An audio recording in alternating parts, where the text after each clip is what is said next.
चलिए, तो आज हम लोग डायरेक्ट क्वेश्चन पे आते हैं।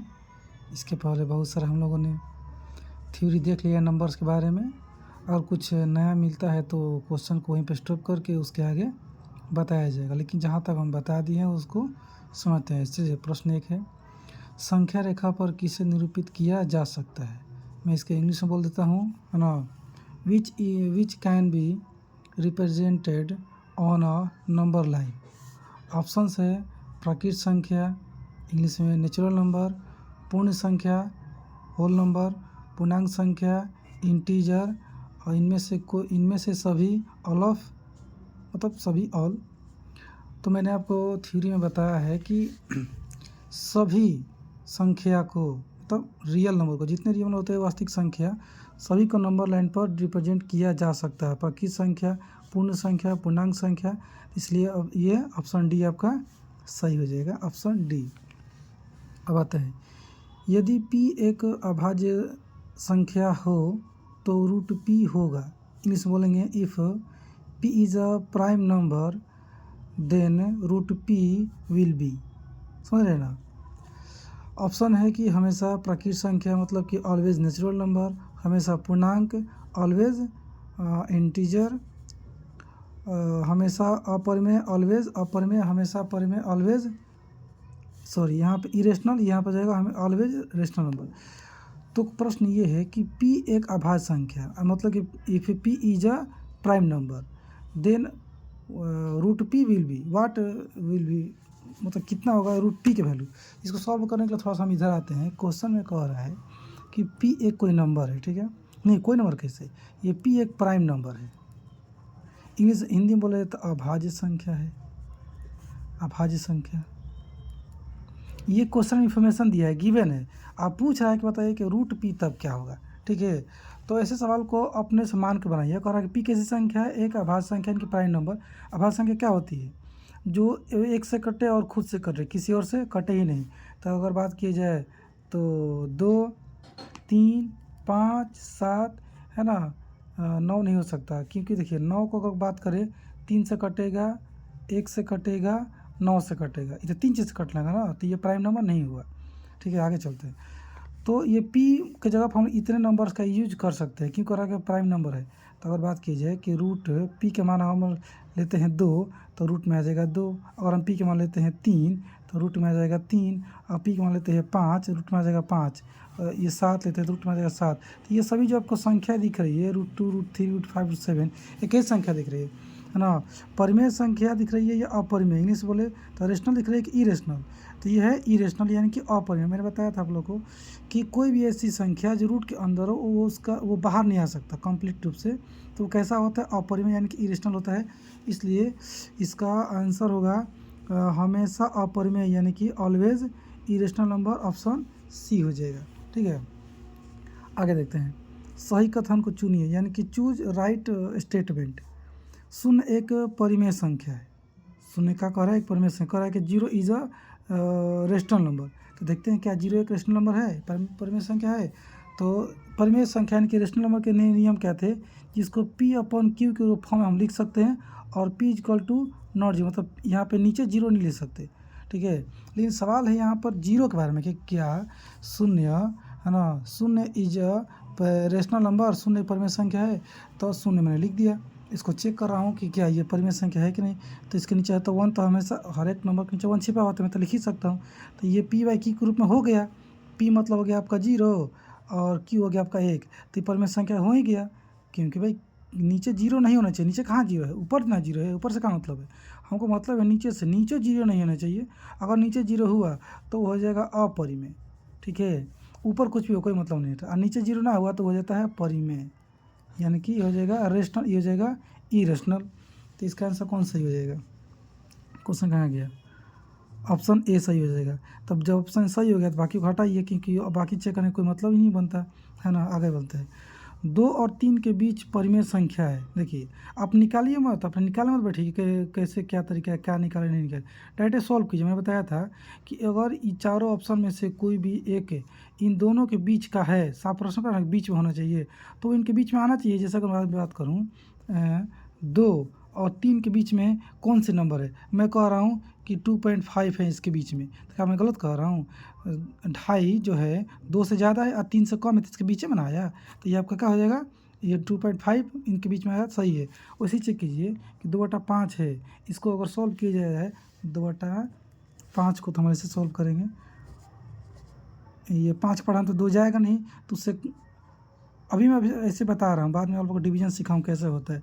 तो अगर 5 के पढ़े एक बार भी पढ़ेंगे ना तो ज़्यादा हो जाएगा, तो 5 पढ़ा 0 बार पढ़ेंगे, तो यहाँ 0 आएगा, नीचे का बचेगा 2, फिर यहाँ लगेगा पॉइंट, फिर यहाँ आएगा 0, फिर 5 चौके 20, ये कैंसिल आउट हो गया, कितना आ गया 0.4। तो अब बताइए 0.4 2 और 3 के बीच में आएगा कि नहीं आएगा? 0.4 बताइए आएगा कि नहीं आएगा? तो नहीं आएगा। पूछिए कैसे? 0.4 जो है ना वो 2 से इधर आएगा, पहले ही आ जाएगा। देखिए 2 और 3 की बात किया जाए तो 2 से पहले का आएगा 1, इससे भी पहले का आएगा 0, इससे भी पहले का आएगा -1 आ जाएगा, ऐसा है ना। तो जो मैंने इसको चेक किया, ऑप्शन 1 को चेक किया, 2/5 को मैंने जब सॉल्व किया तो आया 0.4। तो 0.4 जो है ये 1 से भी कम है। अगर ऐसे आता है 1 पॉइंट समथिंग तो हमको आता है कि 1 से 0.4 ज़्यादा है, ये 0 पॉइंट है, मतलब कि ये 1 से भी कम है। इसका मतलब ये क्या हो गया कि 2 से इधर आ गया। हमको तो चेक करना है 2-3 के बीच में चेक करना है, ये तो 2 से पहले आ गया, तो ये ऑप्शन क्या हो गया? गलत हो गया। अब देखिए 5/2, 5/2 को देखते हैं, इसको सॉल्व करेंगे तो 2 दूनी के 4, 1 बचा 0.0, 2 5 10। ये पॉइंट और डिवीजन आप लोग को मैं सिखाऊंगा अलग से कैसे बनता है। अभी पॉइंट डेसिमल चैप्टर पढ़ा है कहाँ है, अभी पढ़ाएंगे हम। तो कितना आ गया 2.5। तो बताइए कि 2.5 जो है 2 से ज़्यादा है और 3 से कम है, तो इसके बीच में आ गया ना, तो ऑप्शन बी आपका हो जाएगा, सही हो जाएगा। तो बाकी ऑप्शन को चेक करने की ज़रूरत नहीं है। आगे चलिए, 0 और 0.1 के बीच की परिमेय संख्या का, ये क्वेश्चन मैं थ्योरी के समय करा चुका हूँ, आप लोग जाकर पिछले वीडियो में देखिएगा, है ना। तो ये सभी के सभी क्या है, मुझे याद है तो मैं डायरेक्टली टिक कर दे रहा हूँ, ऑप्शन डी, ये सभी के सभी है ना, इसके बीच की परिमेय संख्या मतलब कि रेशनल नंबर है। अब ये क्या कर रहा है, 0.1 इतना के बीच अपरिमेय संख्या, इसको भी रोकिए। अपरिमेय संख्या ये वाला कहानी आपको अभी अगले वीडियो में बताएंगे, ये वाला भी आपको रोकना पड़ेगा। ये जिससे कि, क्योंकि देखिए आप लोग को बताया ही नहीं ना मैंने, यहाँ पर आपको एक डॉट दिख रहा है, यहाँ पे डॉट नहीं दिख रहा।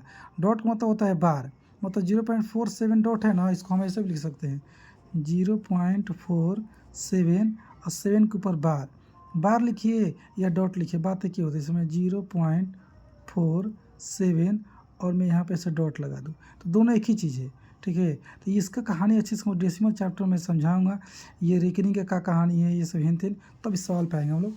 और कुछ देखते हैं जो सॉल्व करने लगे, ये भी अभी रोकना पड़ेगा। देखिए यहाँ पे 2 डॉट है, मतलब कि यहाँ से यहाँ तक बार है। देखिए यहाँ पे लिखा भी है 6.46 या 6.46 बार, या का इस्तेमाल किया ना यहाँ पर। इसको PYQ के रूप में करना सिखाएंगे अभी, फिर इसको सवाल पे आएंगे। अभी मैंने सिखाया नहीं है, यहाँ भी इसको भी अभी छोड़ना पड़ेगा, है ना, इसको भी छोड़ना पड़ेगा। इसको सॉल्व करते हैं अभी। यदि Q कोई पूर्णांक हो तब विषम धन पूर्णांक रूप का होगा। इंग्लिश में बोलेंगे इसको, if Q is any integer then positive odd integer will be. समझ रहे हो? हिंदी में समझाता हूँ फिर से। कह रहा कि P कोई पूर्णांक है, मतलब कि कोई इंटीजर, एनी इंटीजर है, ठीक है। तो बताइए कि ये 4 ऑप्शन में से कौन सा ऑप्शन है जो विषम धन पूर्णांक को बताता है कि हाँ वो है। यानी कि हम Q का मान पूर्णांक मान लेंगे, अपने से एज्यूम करेंगे और ऑप्शन बारी बारी से रख के सॉल्व करके चेक करेंगे कि किसका आंसर आ रहा है विषम धन पूर्णांक। माने विषम भी होना चाहिए, धन मतलब पॉजिटिव भी होना चाहिए, प्लस का साइन आना चाहिए।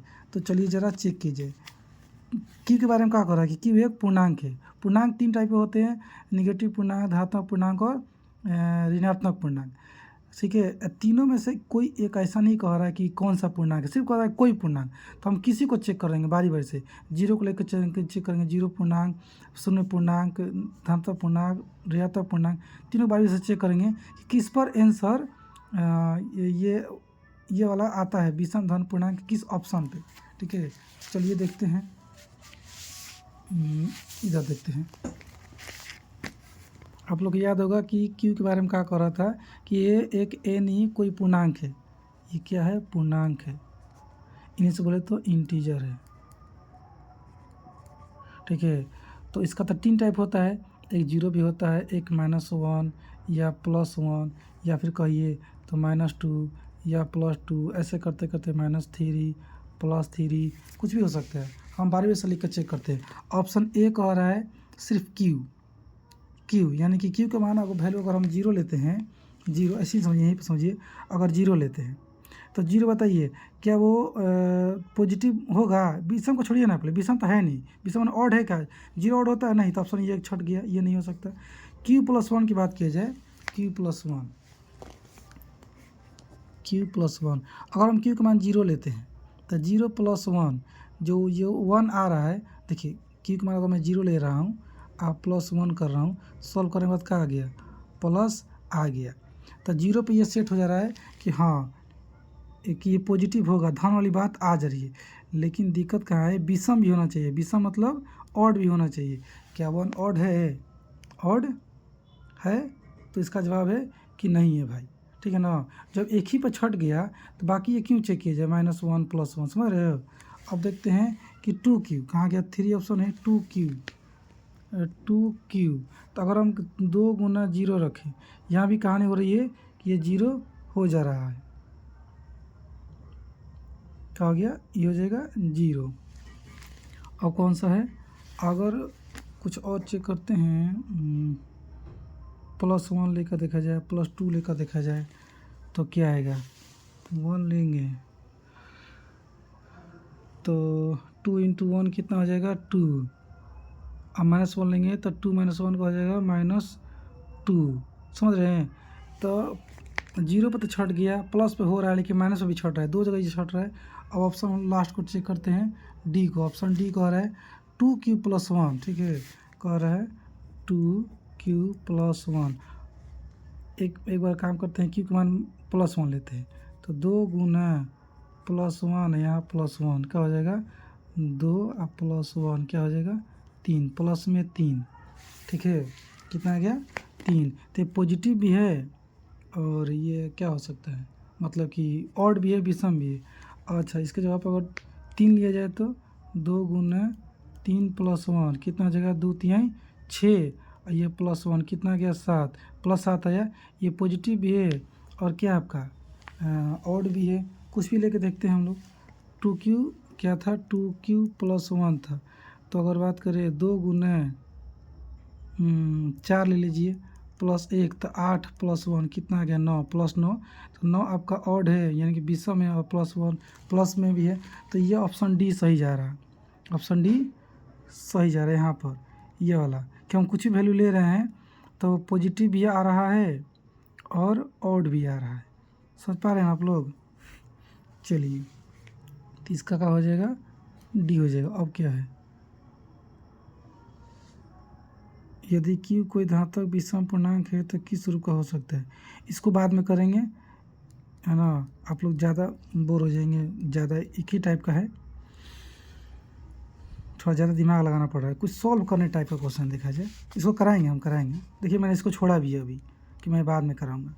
इधर आइए, 4 अंकों की सबसे बड़ी संख्या जो 85 से विभाज्य, कह रहा है कि द लार्जेस्ट 4 डिजिट नंबर उज डिविजिबल बाई 85, ये कह रहा है इंग्लिश में। हिंदी में ये कह रहा है कि 4 अंकों की सबसे बड़ी संख्या जो 85 से विभाज्य हो। तो यानी कि 4 ऑप्शन में से कौन सा है सबसे बड़ा का बड़ा जो 85 से क्या है? डिविजिबल है। तो आप तो बस सारांश तो ये क्या है कि 85 से बारी बारी से सारे ऑप्शन को डिवाइड करके चेक कीजिए कि कौन है जो इससे डिवाइड हो जा रहा है। लेकिन इसमें दिक्कत क्या होगी? एक समय ज़्यादा लग जाएगा, दूसरा क्या पता 2 ऑप्शन ऐसा मिल जाए जो दोनों को दोनों डिवाइड हो रहा हो, तो समझ रहे हैं, 3 मिल जाए, फिर उतने दिक्कत ना हो, फिर डिसाइड कर लेंगे कौन बड़ा है, क्योंकि बड़ा चेक करना है। लेकिन इसको सॉल्व कैसे करेंगे? सॉल्व करना हम आपको दिखा रहे हैं नेक्स्ट पेज पर। आइए थोड़ा समझने का प्रयास करते हैं सॉल्व कैसे करेंगे, है ना। यहाँ तक सॉल्व करने की बात आएगी, कह रहा है ना कि 4 अंकों की बड़ी से बड़ी संख्या जो 85 से विभाज्य हो यानी कि डिविजिबल हो। तो पहले 1 2 3 4, ये ना सबसे बड़ी संख्या होती है 4 अंकों की। The largest 4 digit number will be 999। It that clear? I think clear.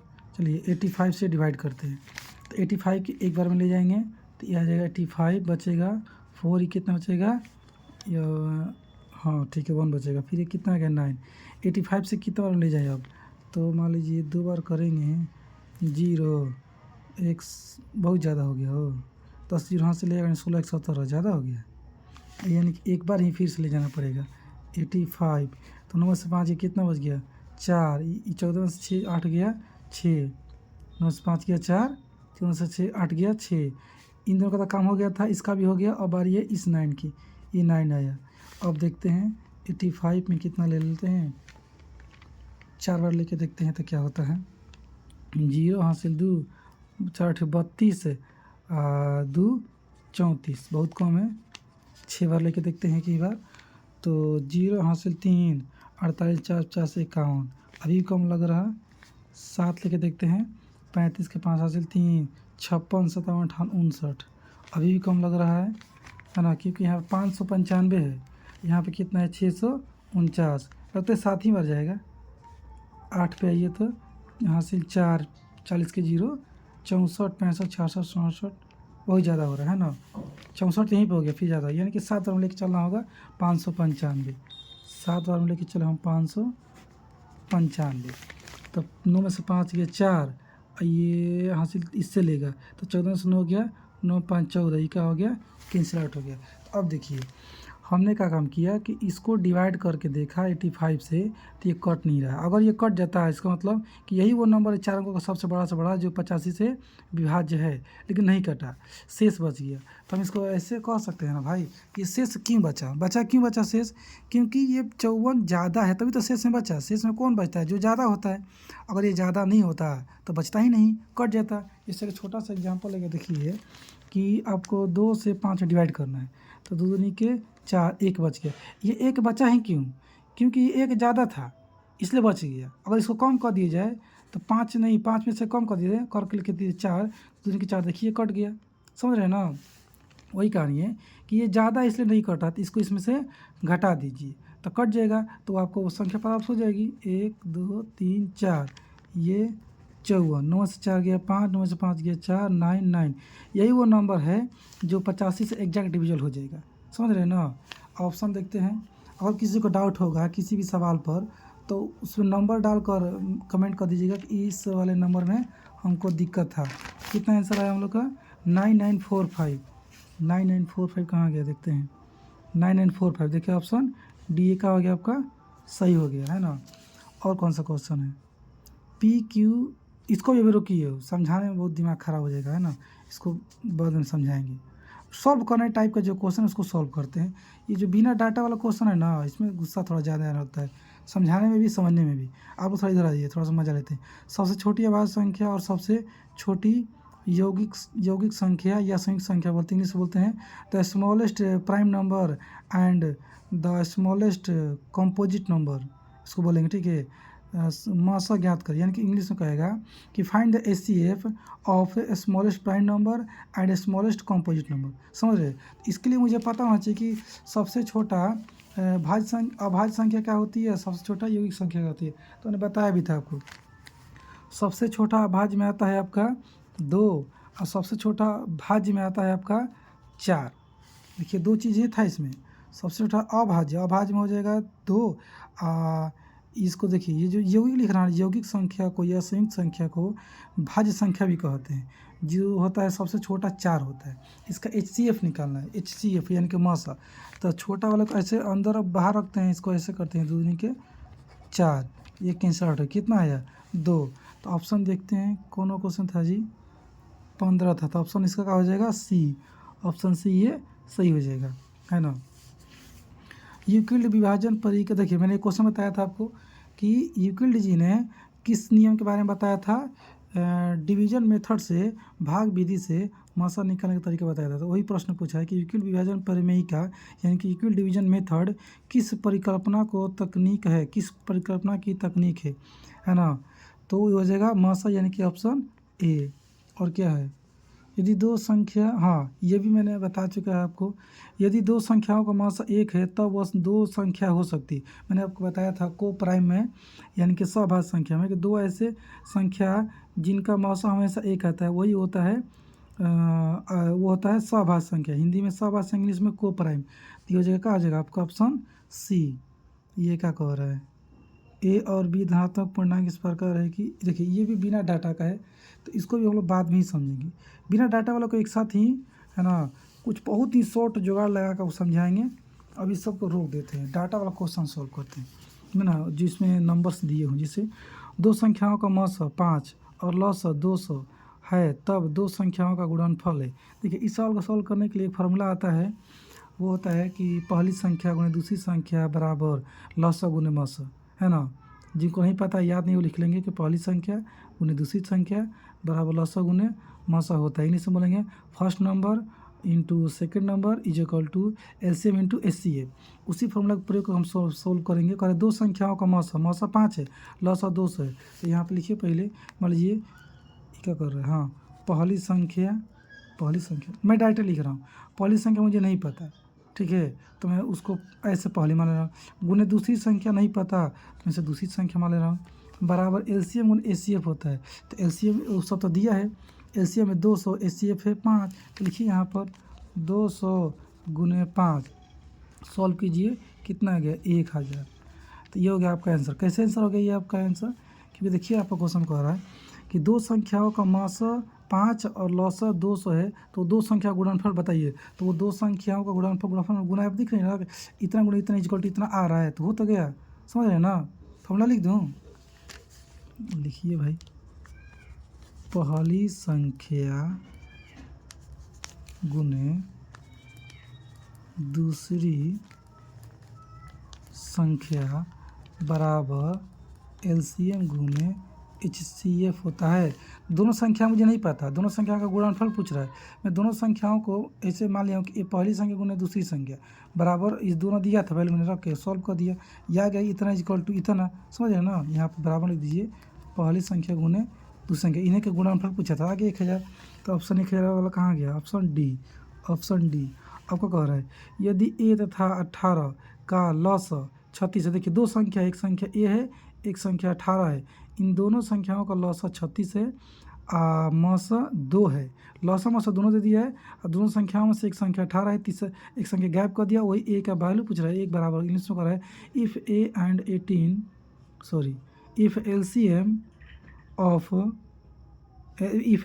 And HCF of A and 18 is respectively 36 and 2, then the value of A। समझ रहे हैं। अब देखते हैं, सॉल्व करते हैं। वही कहानी, पहली संख्या गुणित दूसरी संख्या। तो पहली संख्या आपकी क्या है, A है, क्वेश्चन में A लिखा है। दूसरी संख्या 18 है बराबर, और लौसा कितना है 36, मौसा कितना है 2। तो आइए यहाँ पे लौसा है 36, मौसा है 2। आपका कम करेंगे कि A बराबर 36 गुने 2, ये 18 गुना में है, ये कहाँ आ जाएगा नीचे में। अब मैं इक्वेशन चैप्टर यानी कि समीकरण चैप्टर जब पढ़ाऊँगा तो ये सब अच्छे से समझाऊंगा कैसे निकाला जाता है वैल्यू। 18 दिन की 36, अभी फिलहाल जिनको आता है वो बनाइए। A बराबर कितना आ गया 4, तो एक मान निकल गया, वही निकलना था। देखते हैं एक मान क्या दे रहा है। हाँ एक मान 4, यानी कि ऑप्शन क्या हो गया सी। समझ रहे हैं, option C.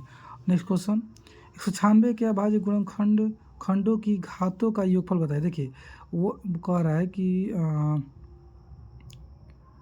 Find the sum of powers of prime factors of 196। ठीक है, find the sum of powers of prime factors of 196। ठीक है, 196 के अभाज्य गुणनखंडों की घातों का योगफल ज्ञात करें, यानी कि इसका अभाज्य गुणनखंड करेंगे, जो आपको मैंने पढ़ाया था पीछे। अभाज्य गुणनखंड करेंगे और उसमें जो पावर आएगा उस पावर को जोड़ना है। सिर्फ कर घात में इंग्लिश में बोलते हैं पावर, हिंदी में घात बोलते हैं, उसका पावर को जोड़ना है, किसी को नहीं। घातों का योग बताइए, योगफल 196 को तोड़ते हैं। ये 196 2 से इधर 2 से करेंगे, 2 9 18, 2 8 16, 2 चौके 8, 2 9 18, 7 7 49, 7 कम 7 अब कट गया। तो देखिए क्या का आया, 2 गुने 2 गुने 7 गुने 7, पावर 1 पावर 1 पावर 1 पावर 1, है ना। तो 1 2 3 4, यही ना पावर जोड़ना है। समझ रहे हैं, ये ना क्वेश्चन है कि घातों का योगफल बताइए। तो कितना आ गया 4, मिला के कितना आ गया 4। तो 4 कहाँ गया, ये ऑप्शन सी हो जाएगा सही आपका। अब क्या कह रहा है, 144 के अभाज्य गुणनखंड में 2 का घात। देखिए इसमें वही कहानी 196 के अभाज्य गुणनखंड, 144 के अभाज्य गुणनखंड, अभाज्य गुणनखंड दोनों में करना था, लेकिन इसमें कर रहा है कि जितना भी आ रहा है उस अभाज्य गुणनखंड में सभी के पावरों को जोड़ दीजिए, सभी की घातों का योगफल ज्ञात कर दीजिए। इसमें सिर्फ ये कह रहा है कि इसको अभाज्य गुणनखंड करो और सिर्फ 2 का घात बताइए, बस 2 के घात बता दीजिए, बाकी से मतलब नहीं है, कुछ योगफल आंतर ये सब नहीं करना है, ठीक है ना। कह रहा है find the power of 2 prime factorization in 144। तो इसको तोड़ना पड़ेगा, 144 को तोड़ते हैं। आइए 2 7 14 2 के 4 सॉरी 2 3 से 2 से 36 बार में 36 72 18 9 3 1 तोड़ दिया हम। तब प्रश्न में से 2 के बारे में पूछा था और किसी के बारे में पूछ ही नहीं रहा था, समझ रहे ना। तो इन 3 सब कोई मतलब ही नहीं है। यहाँ पे 1 2 1 यहाँ 2 1 यहाँ 2, इसको जब यहाँ गुना करेंगे ऐसे करके तो हमको तो 3 से मतलब है नहीं, तो इसको हटाइए दीजिए अभी। 1 पावर 1 पावर 1 सब मिला का पावर कितना हो जाएगा, 3 हो जाएगा ना। तो 2 का पावर 3, यानी कि हमको सिर्फ पावर बताना था, तो इसका आंसर हो जाएगा 3। देखिए कह रहा ना कि 2 का घात बताइए, तो इसका ऑप्शन का हो जाएगा ऑप्शन ए, ठीक है। ये क्या कह रहा है, 7 11 13 गुना में है प्लस 13 का मान होगा। देखिए बहुत ईजी क्वेश्चन, इसको क्या करने के बोर्ड मार्क्स के हिसाब से क्या कहता है। बोर्ड मार्क्स का होता है कि पहले मल्टीप्लाई का काम होता है, फिर प्लस का काम होता है। हालांकि हम बोर्ड मार्क्स अलग से चैप्टर पढ़ाएंगे पूरा डिटेल, ये बता देते हैं। बोर्ड मार्क्स के हिसाब से पहले गुना काम होता है, फिर प्लस का, तो हम इस सबको गुना करेंगे और करने के बाद फिर इसको जोड़ देंगे। जोड़ने के बाद जो मेरे को एक नंबर मिलेगा, उन नंबर को देखेंगे कि वो कैसा नंबर आ रहा है, अभाज्य संख्या आ रहा है, यौगिक संख्या आ रहा है, विषम संख्या आ रहा है, या 5 से विभाजित संख्या आ रही है, वो कैसी संख्या आ रही है, ये आप लोग सॉल्व कीजिएगा। इनमें से बोले तो प्राइम नंबर आ रहा है कि कंपोजिट नंबर आ रहा है कि ऑड नंबर आ रहा है कि डिविजिबल बाई 5, ऐसी नंबर आ रही है। ये क्या कहानी है, हाँ ये सही लग रहा है। 5 और 117 का मासा इतना है, देखिए 5 और 117 का मासा इतना है ना। रूप लिख दिया कोई दिक्कत नहीं है, मैंने इस उसका मासा जो इस रूप में है, ठीक है। तो कह रहा है कि में लिखा जाता है, तब एम का मान बताइए। कह रहा है कि if HCF of 5 and 117 is 65A minus 117, then find the value of m। समझ रहे। तो चलिए हम क्या काम करेंगे कि इसका मासा ऑलरेडी दिया हुआ है कि इन दोनों संख्याओं का नंबर्स का मासा इतना है, लेकिन हम फिर भी मासा निकालेंगे। तो बताइए कि क्या जो मेरा निकाला हुआ मासा है वो इस मासा के बराबर होगा कि नहीं होगा। तो एकदम होगा, क्योंकि जो मैं मासा निकाल रहा हूँ इन्हीं 2 नंबर का निकाल रहा हूँ, और जो यहाँ पे दिया है वो भी इन्हीं 2 नंबर का मासा है। तो हमारा मासा और इसका मासा बराबर हो जाएगा, इक्वेशन बन जाएगा, समीकरण, फिर इनका मान निकल जाएगा। तो आइए 5 और 17 का पहले हम लोग अपना मासा निकालते हैं। 5 और 17 ऐसे नहीं होता है, छोटा वाला को बाहर, बड़ा वाला को, ये क्या हो गया, ब्लर क्यों हो रहा है। हाँ यहाँ करते हैं, 5 दूनी के 10, ये क्या हो गया 0, ये क्या हो गया सॉरी 1 में से 0 कट 1 बचेगा, एक का हो गया 0, ठीक है ना। इसको क्या करेंगे, ऐसे घेर देंगे, समझ रहे हो। अब किसकी बारी है, 7 की, ऐसे आ जाएगा। तो 7 बार में ये 7 कैंसिल आउट हो गया, कितना आ गया 1 आ गया आंसर, है ना। इसका मतलब गड़बड़ ना किया हम, 5 दूनी के 10, 1 बचा, हाँ सही जा रहे हैं, कोई बात नहीं, 1 आ गया। तो अरे मैं उधर था, तो मासा मेरा कितना आ गया 1, और इसका मासा कितना दिया था, कहाँ गया। इसका मासा है 65A माइनस 117, दोनों बराबर करेंगे, समझिए, दोनों बराबर करेंगे। लिखेंगे कि मैं 65A माइनस 117 इजकल टू, वो देखो ये उसका मासा था, मेरा एक मासा, बराबर कर दिए। अरे एम तो छूट ही रहा था, एम, तो लिखेंगे 65M बराबर, क्या कर रहे जी, 1 + 117, 65M बराबर 118 और m बराबर 118 बटा 65। देखिए ये 65 और m के बीच में कुछ ना है, तो यहाँ पर गुना छिपा हुआ है। सबको पता होगा कि जब ये गुना में होता है, इधर जाता है तो भाग में बन जाता है समीकरण। हालांकि हम फिर से बता रहे हैं आपको, समीकरण चैप्टर में सब डिटेल बताएंगे, इससे कहानी कैसे कैसे होती है, हार्ड से हार्ड इक्वेशन सॉल्व करना सिखाएंगे। चलिए नंबर ऐसा चैप्टर है ना, सब मैक्सिमम चैप्टर का मिक्सिंग हो जाता है, इससे दिक्कत होने लगती है। जब इसको हम डिवाइड करने जाएंगे तो आप लोग कीजिएगा 1.89 समथिंग कुछ आएगा। सबको पता है कि जब 0.189 या 98 आता है तो उसको 1 मान लिया जाता है। तो ये 1 और फिर ये कितना आ जाएगा 2 हो जाएगा, 2 मान सकते हैं, क्योंकि देखिए आंसर पॉइंट में दिया ही नहीं है। आंसर है 1 3 4 2, तो हम क्या लेना पड़ेगा 2 लेना पड़ेगा, समझ रहे हैं। ठीक है, सबसे बड़ी संख्या जिससे 70 और 125 से भाग देने पर क्रमशः और 8 से बचता है। एक क्वेश्चन गड़बड़ है जी, क्रमशः बोल दिया तो 2-3 बातें होती है उसके बाद, खाली देखिए यहाँ एंड लिखा है लेकिन क्वेश्चन मिस्टेक हो गया।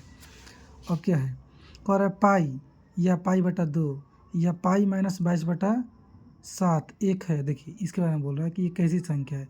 इसको जब सॉल्व करेंगे, देखिए सॉल्व करें टाइप करना, 1 मिनट का क्वेश्चन है बे, पाई या पाई बटा 2, अच्छा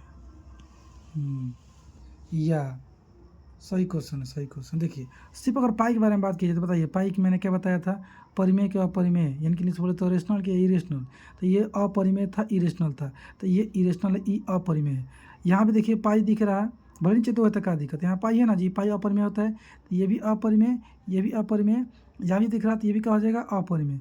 तो अपरिमेय और कहाँ गया, ऑप्शन बी यानी कि इरेशनल नंबर सही हो जाएगा। ठीक है, ये कह रहा है निम्नलिखित में से कौन अपरिमेय संख्या नहीं है। देखिए अपरिमेय संख्या नहीं है तो ये पाई अपरिमेय है, इंग्लिश बोलता है, बोलेंगे which is not irrational number, तो ये तो इरेशनल है, अगर हमको नॉट इरेशनल ढूंढना है, नॉट इरेशनल, हिंदी बोले तो अपरिमेय संख्या नहीं ढूंढना है, तो ये तो अपरिमेय है, ये भी अपरिमेय है क्योंकि ये बाहर नहीं आ सकता रूट से, ये भी अपरिमेय है क्योंकि ये भी रूट से बाहर नहीं आ सकता, ये भी रूट से बाहर नहीं आ सकता।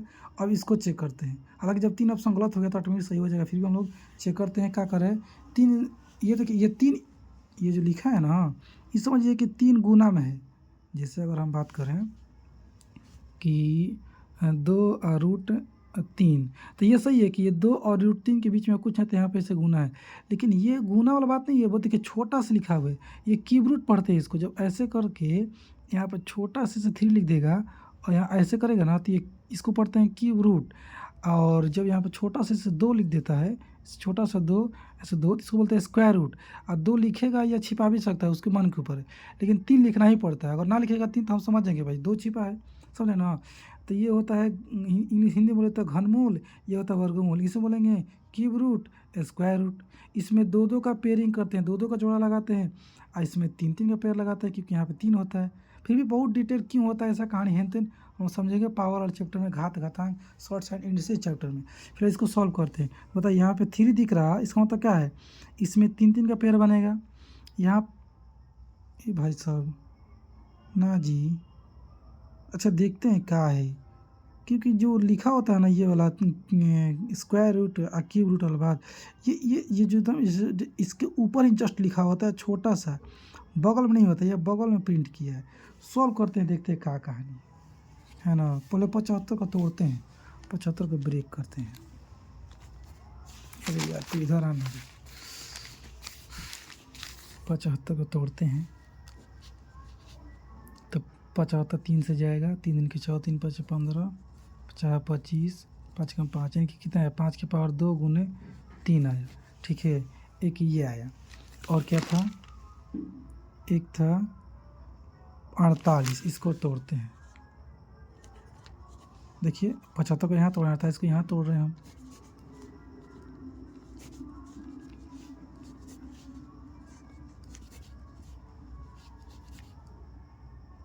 ठीक है ना, 12 दिन 24, 6 दिन 12, 2 3 6, 3 का 3, 1 2 3 4, 2 के पावर 4 और 3 के पावर 1। ठीक है, तो क्वेश्चन में क्या लिखा था, क्वेश्चन में ऐसे कुछ लिखा था, अभी मान के मैं चल रहा हूँ कि क्यूब रूट था 75 और बटा था, हाँ बटा ही था, बटा 5 42, बटा यहाँ पे मैं चल मान के चल रहा हूँ यहाँ 5 है, तो 5-5 का पेयरिंग होगा, समझ रहे हैं ना, 48। तो 1 2 3 4, तो पेयर किसी का बन ही नहीं रहा, इसका मतलब ये इंटू में है, ये क्यूब रूट ना है, ये 3 यहाँ इंटू में है या 5 यहाँ इंटू में। ठीक है, तब ये 3 का 3 अगुना 75 का वैल्यू हमने देखा कि 5 के पावर 2 और 3 था, तो 5 के पावर 2 गुने 3। ठीक है, अब बाटा ये 5 के 5 अगुना, क्योंकि देखिए 5 और रूट के बीच में कुछ नहीं है तो गुना है, हर एक मैथ में ऐसे ही होता है कि 2 चीज़ के बीच में कुछ नहीं है तो वहाँ गुना है। ठीक है, 48 को हमने तोड़ा था तो आया था 2 के पावर 4 और 5 3 के पावर 1, 2 के पावर 4 और 3 के पावर 1। ठीक है, तो इसको अगर आगे सॉल्व किया जाए तो ये 3 गुना 5 की पावर 2 है ना, तो ये बाहर आ जाएगा। क्या आ जाएगा? पेयर 2 बन गया। कैसे आप लोग बनाते हैं इस तरह से करके भाई कि 4 है तो इसका आंसर आता है 2। कैसे हो जाता है? इसको हम ऐसा करते हैं 2 गुना 2 यानी कि 2 के पावर 2, फिर 2 1 बाहर आ जाता है। सेम यहाँ भी कहानी है, 5 की पावर 2 है तो बाहर आ जाएगा, ये 3 अंदर है फंस जाएगा, पावर 1 है तो 5 अब बाहर आ गया। अरे यार तरीके कहाँ फंस गया? अंदर फंस गया। अब इसका देखते हैं, 5 बाहर है अलग से, एक है। देखिए 2 के पावर 4 है ना, यहाँ 2 इस पर 2 को 2 बाहर निकलेगा, क्योंकि 2 के पावर 4 को हम ऐसे तो लिख सकते हैं ना जी। तो एक ये पेयर बने, एक ये 2 2 को निकलेगा। इतना नहीं आता होगा तो कमेंट कीजिएगा, अलग से और बताएंगे डिटेल। तो एक 2 गुना 2 ये बाहर है, आप पहले से ऑलरेडी एक 5 ये बाहर था, तो ये 5 और रूट में कौन फंस गया? 3 फंस गया ना जी। तो देखिए √3 से √3 कट गया, यहाँ 5 से 5 कट गया, अब नहीं कट रहा है, तो 3 बटा कितना आ गया? 3/4। और 3/4 क्या है? एक परिमेय संख्या यानी कि रेशनल नंबर है। तो ये वाला ऑप्शन आपका सही हो गया। कह रहा था ना कौन है ऑप्शन जो इरेशनल नहीं है? तो सब इरेशनल था, सब इरेशनल, ये ए बी सी। हिंदी में बोले तो ये अपरिमेय, ये अपरिमेय, ये अपरिमेय। हमको ढूंढना था अपरिमेय संख्या नहीं है, ये था, ये है, ये है, ये नहीं है, ये परिमेय है। तो ये आपका ऑप्शन का हो जाएगा डी, सही हो जाएगा। वीडियो ज़्यादा लंबा हो रहा है जी। ये क्या है? निम्नलिखित में से कौन परिमेय है? ये तो हो गया है। क्या है? 2 अपरिमेय संख्या गुणनफल। देखिए इसको हम आपको अच्छे से डिटेल बताएंगे कल के नेक्स्ट वीडियो में। अपरिमेय परिमेय का गुणनफल क्या होता है, डिविजिबल क्या होता है, योग क्या होता है ना, माइनस क्या होता है, पूरा डिटेल से बता देंगे। फिर आप लोग इसको पकड़ पाएगा कि कौन सा ऑप्शन सही है। चलो हमेशा एक परिमेय होगा, हमेशा ये क्या होगा, रटने का नहीं है, उसमें तरीका बताऊँगा कि कैसे सॉल्व करना है ना, रटा नहीं है, ये सब बताना है आपको। और तो इस सवाल तो बहुत है जी, सवाल की कमी ना है। ये क्या है? 30, लेकिन इसको सोल्व करा दे का अभी।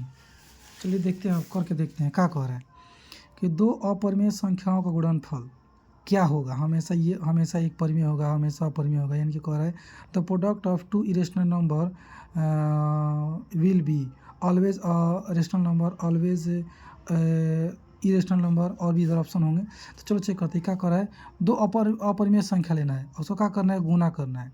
अपरिमेय संख्या आपको पता है, यानी कि रेशनल नंबर जो रूट के अंदर होती है बाहर नहीं आती है। तो मैं अपने मन से मानता हूँ एक √2 है और एक √3 है, ठीक है। ये 2 अपरिमेय संख्या, चलिए √2 और √3 अपरिमेय संख्या, इसको गुना करेंगे हम तो क्या आ जाएगा? √6 आ जाएगा। तो बताइए तो जो √6 आया ये कैसा आया? परिमेय का अपरिमेय, तो अपरिमेय आया। कुछ और लेके चेक करते हैं भाई साहब। जैसे मान लीजिए मैंने ले लिया √7 गुने √11 ले लिया। देखिए क्वेश्चन कह रहा है कि हमको अपरिमेय लेना है, इसलिए मैं ऐसा ले रहा हूँ जो बाहर ना है रूट से। ये अपरिमेय है, ये भी अपरिमेय। तो गुना करेंगे तो रूट हो जाएगा आपका 77। तो इसको सॉल्व कीजिएगा तो ये भी रूट से बाहर नहीं आ पाएगा, ये भी क्या हो गया? अपरिमेय इरेशनल। यानी कोई भी आप ऐसे करते रहिए, हमेशा क्या आएगा? अभी देख रहे हैं आप, आ रहा है अपरिमेय ही आ रहा है। तो इसका ऑप्शन कौन सा हो जाएगा? बी हो जाएगा कि 29 का और 2 अपरिमेय संख्या गुणनफल हमेशा एक अपरिमेय संख्या होता है। ऐसा रटना नहीं है कि 2 अपरिमेय संख्या गुणनफल हमेशा अपरिमेय संख्या होता है। अगर रट लेंगे तो ठीक है, लेकिन इसमें इतना वेराइटी होता है ना कि रट नहीं पाएगा। अगले वीडियो में बताऊंगा। अभी तो आपको लग रहा है जैसे याद करते हैं, अच्छा कौन तामझाम करने जाएगा सोल्यूशन करने का, लेकिन यही तामझाम बहुत ईजी है, सिंपल से 2 कह रहा है। 2 अपरिमेय संख्या लीजिए, उसको गुना कीजिए। तो मैं लिख के गुना कर रहा हूँ, करके जो आंसर आ रहा है देखिए तो कैसा आ रहा है, परिमेय आ रहा है, अपरिमेय आ रहा है कि क्या आ रहा है। उधर भी बहुत सारे ऑप्शन होंगे, यहीं पकड़ में आ गया कि ये सोच रहा क्या आ रहा है, अपरिमेय आ रहा है, तो ऑप्शन भी हो जाएगा, काम खत्म। ओके, इसमें करना है, आगे चलिए। इसमें क्या कहानी है?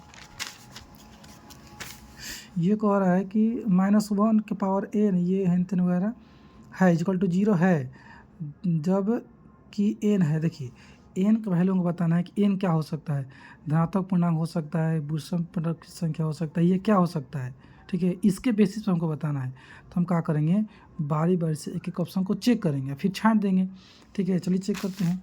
तो यहाँ पे क्या कह रहा है कि चलिए इधर से है -1 की पावर n प्लस -1 की पावर 8n इक्वल टू 0 दिया था, ठीक है। ऑप्शन 1 में क्या कर रहा है? धनात्मक पूर्णांक, यानी कि इंग्लिश में बोलेंगे इसको पॉजिटिव इंटीजर। पॉजिटिव इंटीजर पता है ना, +1 +2 +3 +4, ये सब पॉजिटिव इंटीजर बोलते हैं। तो रख के चेक करते हैं कि कुछ भी रखिए, +1 +2 +3 कुछ भी रखिए। फिलहाल मैं +1 रखने जा रहा हूँ। तो -1 की पावर +1 फिर यहाँ आते हैं -1 के पावर 8, यहाँ देखो 8 और n के बीच में कुछ है तो यहाँ भी गुना है, गुना +1, ठीक है, बराबर 0। तो 1 के पावर प्लस में 1 है तो मतलब कि ये 1 ही होगा, +1 होगा, है +1 होगा, -1 होगा ना जी। प्लस ये सब आपको पढ़ाएंगे अलग से, अलग अलग चैप्टर है ये सब, पावर वाला चीज़ जो मिलेगा ये सब कैसे हो रहा है। फिर भी जिनको आ रहा है वो समझिए, इसके बाद ही स्टार्ट करेंगे हम। यहाँ देखिए ये हो जाएगा -1 के पावर 8 गुना +1 हो जाएगा 8, ये सब चिन्ह वाला भी कहानी से समझाएंगे। -1 फिर -1 पर 8 बार कीजिएगा ना तो ये +1 हो जाएगा, =0, तो ऑलरेडी =0 चल ही रहा है। तो यहाँ देखिए क्या हो रहा है कि -1 प्लस ही का हो गया 0 =0, तो ये क्या हो गया, बराबर आ गया, देख रहे हैं ना। तो ये ऑप्शन सही हो गया, बराबर आ गया तो कोई दिक्कत। अगर ऑप्शन ऐसे दिया होता कि ए बी दोनों सही है, बी सी दोनों सही है, ऐसा अगर बोलता तो और भी ऑप्शन को हमको चेक करना पड़ता है कि ऐसा कुछ ही नहीं, कोई एक ही मारना है, हमको एक ही पता चल गया कि हाँ ये सही आ रहा था, हो गया सही ऑप्शन, काम खत्म। इसमें क्या कहानी है, ये क्या है, कह रहा है कि यदि x बराबर इतना है तब इतना का मान बताइए। इंग्लिश में कह रहा है कि if x equal to 2 + √3 then find the value of x² + 1/x²। समझ रहे आप, सॉल्व करते हैं। x वैल्यू क्या है, 2 + √3 आते हैं, x बराबर लिखा था 2 + √3, हमसे पूछ रहा है आप बताओ x² + 1/x²। तो क्या करेंगे हमको x का मान दिया है, ठीक है, हम इसी के हेल्प से 1/x का मान निकालेंगे, फिर दोनों का स्क्वायर कर देंगे तो पता चल जाएगा। चलिए फिलहाल मैं क्या करने जा रहा हूँ कि इसको उल्टा करने जा रहा हूँ, यानी कि x वाई इतना है ना, तो 1/x करेंगे तो ये कितना हो जाएगा, 1/2 + √3 हो जाएगा। देखिए इसके नीचे भी 1 छिपा है, कुछ नहीं है, तो इसके नीचे भी कुछ नहीं तो 1 छिपा है। जब इसको मैंने उल्टा किया तो इसको भी उल्टा कर दिया था कि हिसाब बराबर है ना, तो 1/x ही इतना आ गया। अब मैं करूँगा, हिंदी बोलते हैं परमेयीकरण, इंग्लिश में बोलते हैं रेशनलाइजेशन। अब वो कैसे करते हैं, यहाँ अगर प्लस साइन है तो माइनस साइन ले लीजिए, अगर यहाँ माइनस है तो यहाँ प्लस साइन ले लीजिए, ऐसे करके। तो फिलहाल प्लस है तो माइनस लेंगे, 2 - √3 और 2 - √3। इस पर भी मैं अलग वीडियो बना दूंगा अलग से, परमेयीकरण इंग्लिश बोलते हो, रेशनलाइजेशन क्या होता है। अभी लेकिन बता रहा हूँ, ध्यान दीजिए, जो भी यहाँ रहेगा ना साइन उसका उल्टा साइन लेना होता है और एकदम सेम लेना होता है। देखिए 2 - √3 2 - √3, फिर इसको मल्टीप्लाई करना होता है, तो हो जाएगा 1/x बराबर, x करेंगे तो कुछ फर्क नहीं आएगा, इतना ही आ जाएगा। और जब इसको आप गुना कीजिएगा तो गुना करेंगे तो जो आएगा मैं अभी बताता हूँ शॉर्ट में क्या। और देखिए ध्यान से, तो इसको अगर a मानते हैं, इसको b मानते हैं √3 को, तो a + b इंटू, देखिए बीच में गुना है ना, a - b फॉर्मूला लग रहा है ना कि a उसका - b इसका, उसके थ्रू आप सॉल्व कीजिएगा तो हो जाएगा 4, 2 के स्क्वायर करेंगे, देखो a² - b² लग रहा है ना जी, ये a है और ये b है, तो 2 के स्क्वायर हो जाएगा 4 और माइनस √3 के स्क्वायर जब करेंगे दो बारी से, √3 का स्क्वायर कीजिएगा तो √3 गुना √3 और फिर हो जाएगा √9 और √9 का निकल के स्क्वायर रूट 3, समझ 3 आ जाएगा। तो मैं डायरेक्ट यहाँ पर 3 लिख दे रहा हूँ, कितना का 3 आगे देख रहे हैं, तो 2 - √3 और 4 में से गया 3, तो एक हटाइए कोई फ़ायदा नहीं पड़ता है, क्योंकि 2 माइनस क्या आ गया 3 आ गया। तो ये क्वेश्चन में दिया था x बराबर 2 + √3, हमने निकाल लिया कि 1/x बराबर कितना आ गया 2 - √3। हमसे ये पूछा था, ये पूछा, अभी हम आंसर तक नहीं पहुँचे, अब पहुँचेंगे, ठीक है। तो कैसे पहुँचेंगे, यहाँ पर आते हैं। देखिए मैं क्या कर रहा हूँ कि x + 1/x, ठीक है, बराबर कर रहा हूँ। तो x की जगह पे क्या था 2, क्या था जी 2 + √3, आ जाइए 2 + √3, ये वाला प्लस है, और 1/x का मान वैल्यू क्या था 2 - √3 था, तो ये -3 कैंसिल आउट हो गया, x + 1/x = 2, 2 कितना हो गया 4। हमसे ये थोड़ा पूछा है बताओ x + 1/x का होगा, हमसे तो पूछा था x² + 1/x², बताइए, देख लीजिए आप लोग, पूछा है ना, तो क्या है स्क्वायर कर देंगे, इसमें क्या है, दोनों तरफ स्क्वायर कर दीजिए। इंग्लिश में बोले तो स्क्वायरिंग बोथ साइड, हिंदी में बोलते हो दोनों तरफ स्क्वायर करना। स्क्वायर करेंगे देखिए a + b का होल स्क्वायर पे चलेगा, a² + b² + 2ab, यानी कि 2a मतलब कि x, और b की जगह पे 1/x अब बराबर ये 4 का स्क्वायर करके कितना आ जाएगा 16। अब देखिए है x² + 1/x², ये x कट गया, 2 गुना 1 करेंगे तो कितना आ जाएगा 2 = कितना आ गया 16। अब देखिए x² + 1/x² = ये 16, ये 2 प्लस में 2 चल जाएगा तो माइनस में हो जाएगा, तो आ गया x² + 1/x² = 14 निकल का गया ना, हमको यही ना पूछा था। X square plus 1 x square equal to क्या आएगा 14। तो ऑप्शन ढूंढते हैं 14 कहाँ गया भाई, हाँ या